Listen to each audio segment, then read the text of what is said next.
Living frugally during a recession may seem challenging, but it's definitely achievable with the right mindset and strategies. So here are 10 ways to live frugally during a recession and come out on top.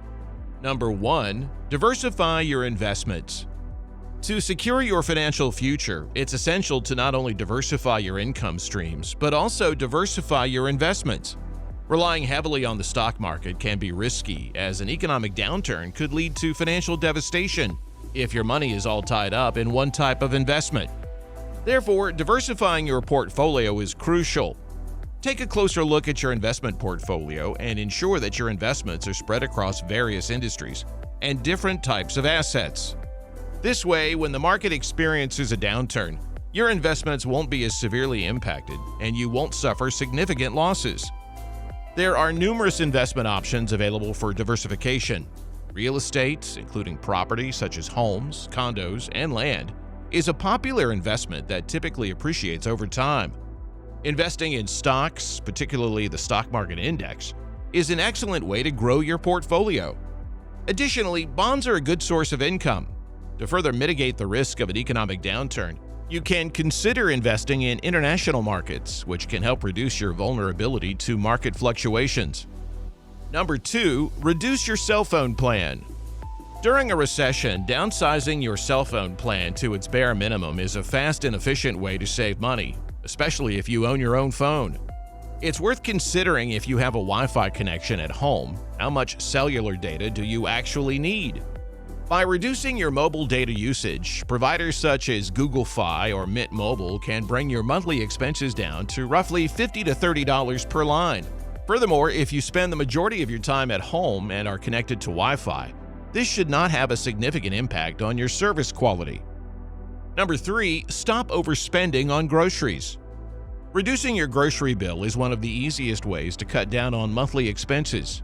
On average, a family spends around $800 each month on food, and many millennials reportedly spend about $400 on food and eating out. If you're an individual spending $400 per month on groceries and dining out, you can easily reduce that amount to $300 or even $200. Saving $300 per month might not seem like a lot, but it can quickly add up to tens of thousands of dollars in retirement savings later in life. Number 4. Schedule meals around sales. Planning your meals around the sales at your local grocery store is an excellent strategy for saving money this year. Be sure to check the store circulars frequently and structure your weekly meal plan around the loss leaders, the items listed on the front page with the biggest discounts. Grocery stores use this tactic to entice customers into their stores and encourage them to spend more on other items. When you come across a good deal, take advantage of it by stocking up and using it as the foundation for your meals. Number 5. Share and swap things with your friends. If you're feeling bored or uninspired by your current wardrobe, but don't want to waste money by buying new clothes, one great option is to organize a clothing swap with your friends. This is a fantastic way to refresh your wardrobe without spending any money. Plus, it's a fun social activity that allows you and your friends to bond over your shared love of fashion. But clothing isn't the only thing you can swap with friends. In fact, there are a wide variety of items that can be swapped, from sports equipment and furniture to even houses. For example, if you're an avid sports enthusiast, consider swapping gear like baseball bats and tennis rackets or golf clubs with friends who share your interests. This can be a great way to try out new equipment without having to spend a lot of money. If you're redecorating your home or moving to a new place, swapping furniture with friends is a great option. You can get rid of items you no longer need or want and get new-to-you pieces that better suit your style and needs. And if you're in need of a change of scenery, house swapping can be a fun and affordable way to experience new places without breaking the bank. Number 6. Save your tax refunds and windfalls. Receiving unexpected refunds or windfalls, such as bonuses, can give you a feeling of having acquired free money. However, it's essential to exercise restraint and avoid the temptation to spend it all without a plan in place. Instead, like with a bonus, you should put your money towards where your values lie. One way to ensure responsible spending is by setting aside a portion of the money for something enjoyable. For example, you could indulge in a much-needed vacation or splurge on a fancy dinner with loved ones. This way, you'll feel rewarded for your hard work while still practicing responsible financial behavior.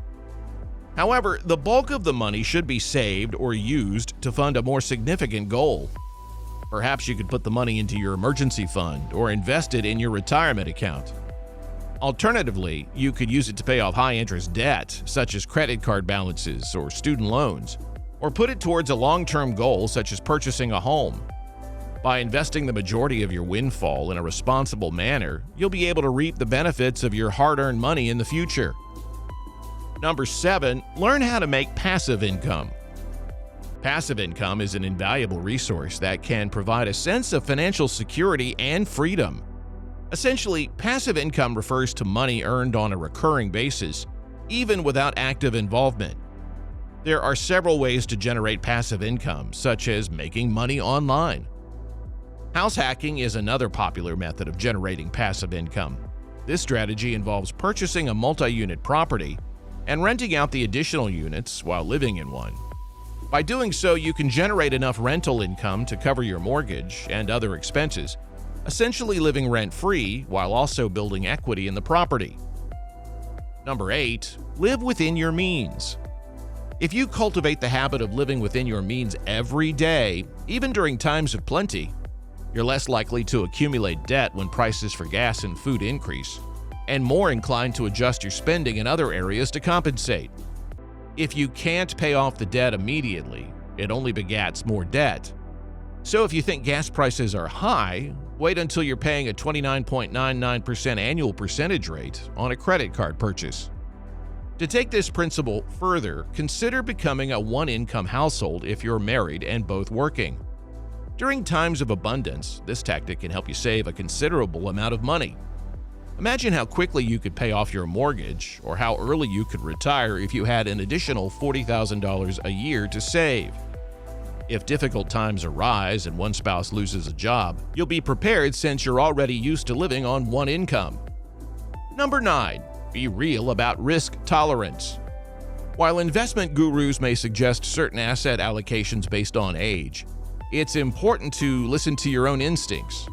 If you're losing sleep because your investments are down 15% for the year, and it's not even over, it may be time to reconsider your allocation.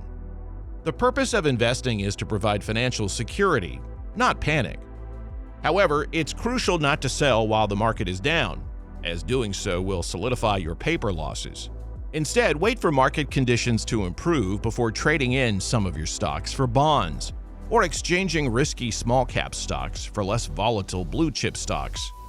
If you have extra cash on hand during market downturns, consider investing in temporarily undervalued stocks with long-term potential.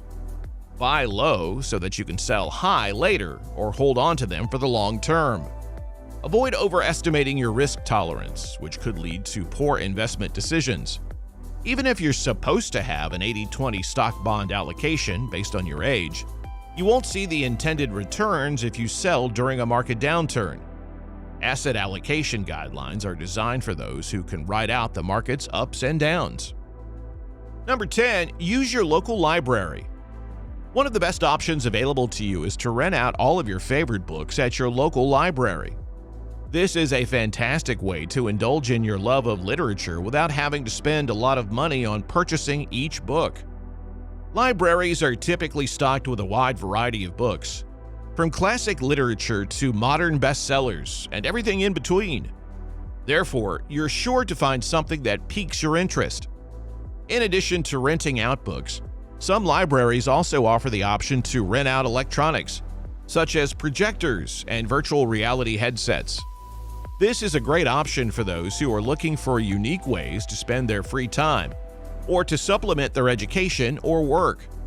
By renting these electronics, you can experience a whole new world of entertainment, education, and exploration.